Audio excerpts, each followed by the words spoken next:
Hello everyone, দেখবে নাকি তোমরা গ্যাংটক সিকিমের কালচারাল প্রোগ্রাম? তাহলে চলো দেখে নেওয়া যাক।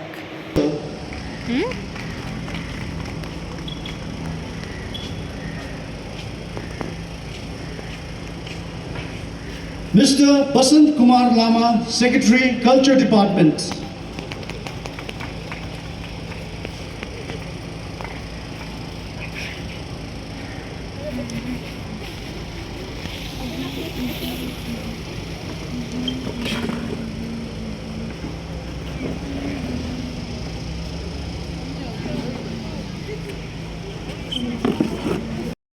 लड्दै पढ्दै है दुःख उकालो ओह्रालो कुद्दै भए पनि हामीहरू लड्दै पढ्दै भए पनि अर्गनाइजेसन चाहिँ 12 वर्ष बितेर है मान्छेको वान लाइफ भन्छ होइन, 1 जुनी बितेको अब यो संस्था हो।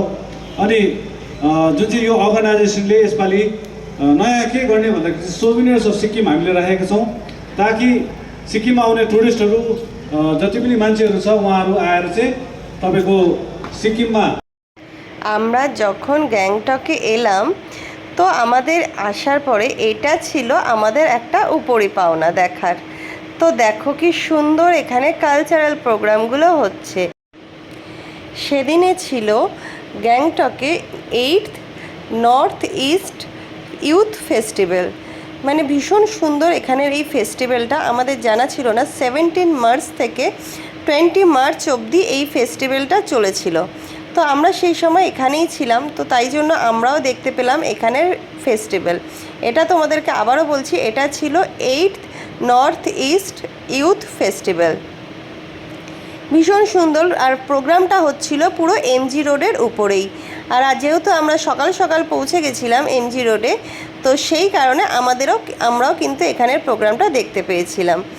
তো তোমরা তো জানো মিউজিকটা দিতে পারি না, মিউজিক দিলে এখানে কপিরাইট একটা প্রবলেম চলে আসে। তো সেই কারণে আমি মিউজিকটা পিছনে ব্যাকগ্রাউন্ড মিউজিকটা তোমাদেরকে শোনাতে পারলাম না।